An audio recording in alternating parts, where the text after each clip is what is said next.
మనం ఇచ్చే నినాదంతో ఈ యొక్క వెంకటేశ్వర స్వామికి తిరుపతిలో ఉన్న వెంకటేశ్వర స్వామికి వినవాడి ఆ దోషులను వెంటనే శిక్షించే విధంగా మన యొక్క నినాదం వినవాడాలి. ఏడుకొండల వాడు ఆనందపడు, ఏడుకొండల వాడ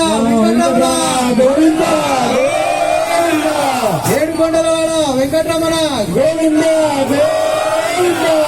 జై శ్రీరామ్. ఈరోజు విశ్వ హిందూ పరిషత్ తెలంగాణ రాష్ట్ర పిలుపు మేరకు తిరుపతి లడ్డు యొక్క పవిత్రతను దెబ్బతీసిన కారణంగా ఈరోజు జిల్లా కలెక్టరేట్ ఎదుట ఈ నిరసన ప్రదర్శన కార్యక్రమాన్ని నిర్వహించే విధంగా విశ్వ హిందూ పరిషత్ యొక్క కార్యక్రమాన్ని తీసుకోవడం జరిగింది. అందులో భాగంగా ఇప్పటి వరకు మన పూజ స్వామీజీలు చెప్పడం జరిగింది, మన హిందూ ధర్మాన్ని రక్షించే విధంగా దేవాలయ వ్యవస్థలో కేవలం హిందువుల ఉద్యోగులను నియమించాలి. అదేవిధంగా మన యొక్క దేవాలయంలో ధార్మికమైనటువంటి వ్యవస్థను ఏర్పాటు చేసే విధంగా ఆ యొక్క నిర్ణయాన్ని తెలంగాణ ప్రభుత్వానికి మన స్వామీజీల ద్వారా గట్టిగా డిమాండ్ చేస్తూ హెచ్చరించడం జరిగింది.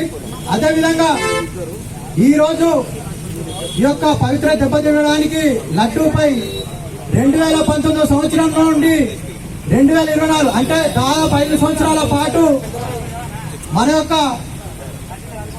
తిరుపతి యొక్క లడ్డూలో జంతువుల కొవ్వు పదార్థాలతో పాటు చేప నూనెను వినియోగించడం ద్వారా హిందూ సమాజాన్ని విచ్ఛిన్నం చేసే ఒక కుట్ర పన్ని హిందువుల యొక్క విశ్వాసాలను నమ్మకాలను దెబ్బతీసే విధంగా ఈ యొక్క అన్న మతస్థులైనటువంటి ప్రభుత్వ ఉద్యోగులు ఆ యొక్క టీటీడీ యొక్క వ్యవస్థలో దేవాలయ శాఖలో అన్న మతస్థులను నియమించడం ద్వారానే ఉన్నత స్థాయి వ్యక్తుల యొక్క హస్తం ఉండడం ద్వారానే ఈ యొక్క సంఘటన జరగడం జరిగింది.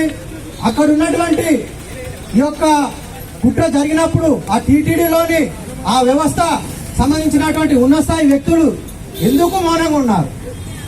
అంటే మీరు హిందువులు కాదా, లేకపోతే అన్య మతస్థులైనటువంటి వ్యక్తులకు ఆ యొక్క ప్రభుత్వానికి మీకు బత్తాసు పలకారాన్ని విశ్వ హిందూ పరిషత్ మిమ్మల్ని ప్రశ్నిస్తుంది.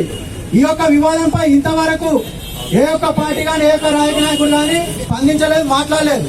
అంటే మీరు హిందువులు కాదా అని విశ్వ హిందూ పరిషత్ ప్రశ్నిస్తుంది. అంటే కేవలం మీ యొక్క వ్యక్తిగత అవసరాల కోసము దేవులను మొక్కడం కానీ ప్రార్థించడం కానీ మీ యొక్క అవసరాల కోసమే మీరు హిందూగా చెప్పుకుంటున్నారా?